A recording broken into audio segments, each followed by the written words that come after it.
मित्रों, आप सभी शायद ही जानते होंगे कि सावन के महीने में सावन के सोमवार ही नहीं अपितु सावन के मंगलवार को भी श्री हनुमंत लाल के अलावा महागौरी की मंगला गौरी के रूप में व्रत पूजन किया जाता है। हमारे सनातन धर्म में इस व्रत का बहुत महत्व है।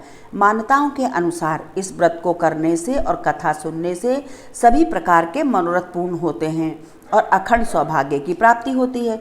सावन के मंगलवार को मंगला गौरी का व्रत यदि कुंवारी कन्या करती है तो उन्हें सुयोग्य वर की प्राप्ति होती है।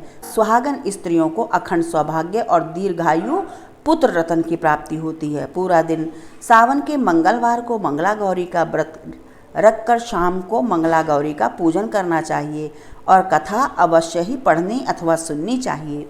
कथा है, एक समय की बात है, एक शहर में एक व्यापारी था। उसका नाम था धर्मपाल। धर्मपाल की पत्नी पतिव्रता धर्म का पालन करती थी। दोनों पति पत्नी भोलेनाथ और मंगला गौरी के अनन्य भक्त थे।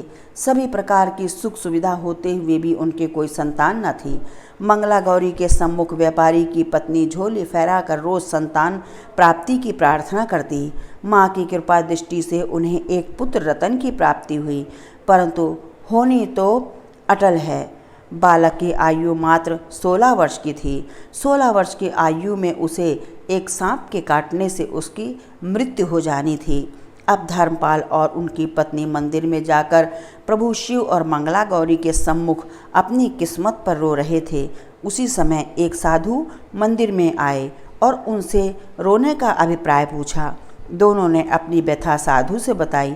साधु ने अपनी ज्योतिष गणना से देखा और उपाय बताया कि 16 वर्ष से पहले ही एक ऐसी कन्या से इसका विवाह करा दो जो मंगला गौरी का पूजन करती हो, क्योंकि मंगला गौरी का पूजन करने वाली कन्या अथवा सुहागन कभी विधवा नहीं होती, वह अखंड सौभाग्यवती होती हैं।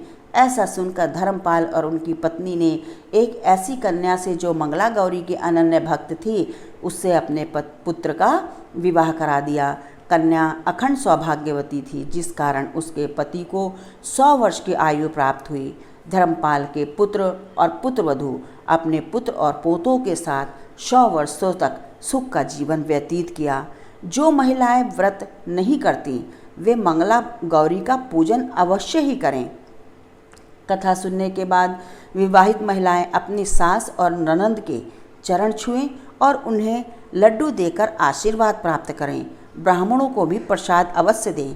माता के पूजन के साथ 16 बाती का दिया जलाकर मंगला गौरी की आरती करें, फिर क्षमा प्रार्थना करें। आप चाहें तो सावन में भी व्रत रख सकते हैं। आप चाहें तो 5 वर्षों तक सावन से शुरू करके व्रत रख सकते हैं, फिर अगले 5 वर्ष बाद ही सावन में ही इसका उद्यापन करें।